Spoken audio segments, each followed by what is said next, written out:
So this video is going to cover the FTP phase, what we're going to be targeting during our time of really our go time.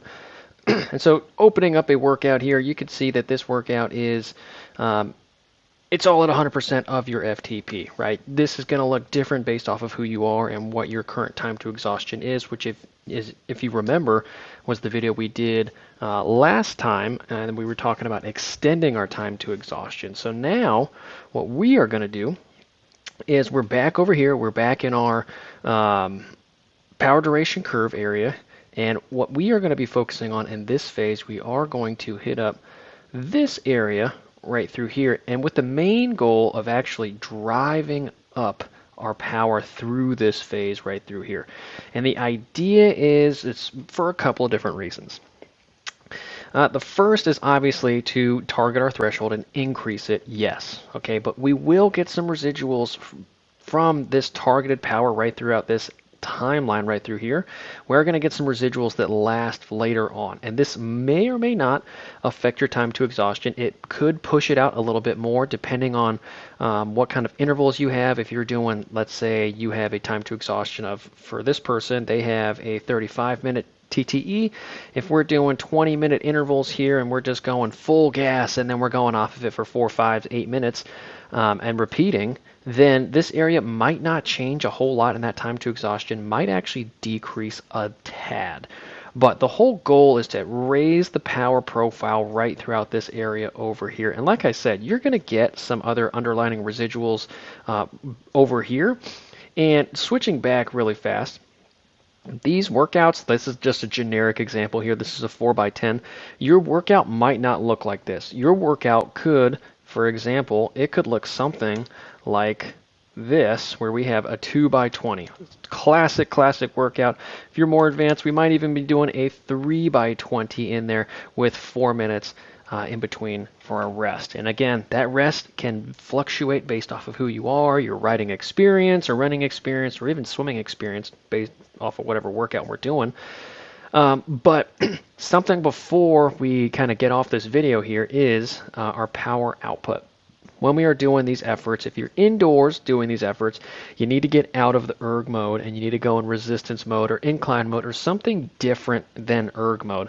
Erg mode is great, but a lot of times it crunches you down and you're forced to put out a specific power output. Instead, what you want to be focused on is putting out your power output that you actually can. And I say that in quotations, what you can put out. Because if you are locked down, for example, this person is putting out, I think they're going to be putting out 245 watts for this rider, for an example here. So let's call it 250 for easy math here. If this rider is putting out 250 watts and they are only doing that time and time again in that erg mode lockdown, then their development is going to slow down, believe it or not. This is a seasoned rider. They've been doing this for a while. So if they restrict themselves, put a restrictor plate on themselves, then they are going to hamper their development as an athlete, especially for later on in the season. So as you get out of erg mode, whatever app you're using, whether it's Zwift, Full Gas, Ruvi, whatever it is, right? If you are simulating an uphill climb, maybe a mountain, an hour-long climb, that's perfect simulation for a workout, something like this, because you can get out of that erg mode and put out more power if you can. And that's going to be the general theme here for a little while in the phase. If you can put out more power during these workouts, these intervals here, do it. If you remember during the sweet spot video that we just we talked about last phase, that we talked about extending the time if you could. Here, you want to be careful with that. If you get to the end of the intervals and you say, hey, I got a lot more in me, I can go a little bit harder and a little bit longer, go for it, right? But the priority here is going harder. So if you have a 3x20 like this workout now, if you think you can go harder, go harder. I want you to go harder. This is the time where the training wheels and the restrictions are kind of coming off of you as an athlete and your development here. We went through the base phase, we went through that sweet spot phase, and now we're targeting that FTP effort, right? That threshold phase.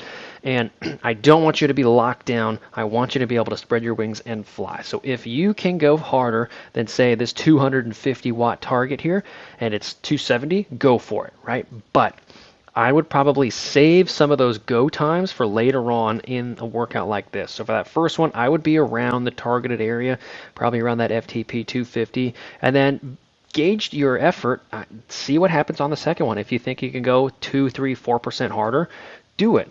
Right? And then same thing for that third one. If you arrive at the start of this third interval, like, yeah, I'm having a tough workout, but it's doable. This isn't terrible. Then like warning bells should be lighting off in your head unit. They should be lighting off in your head. I need to be going harder here because this should be a really tough workout, and it's just kind of hard, right? That is a big indication that you should be going harder. So don't always be locked into these targets here. It's okay to go harder during these FTP phases right here, these FTP workouts. So, on an easy workout, probably not okay to go harder, but on these developmental workouts, these are exactly what you've been waiting for in your training, so don't hold back here. And this should be a fun test mentally and physically of who you are as an athlete in this moment.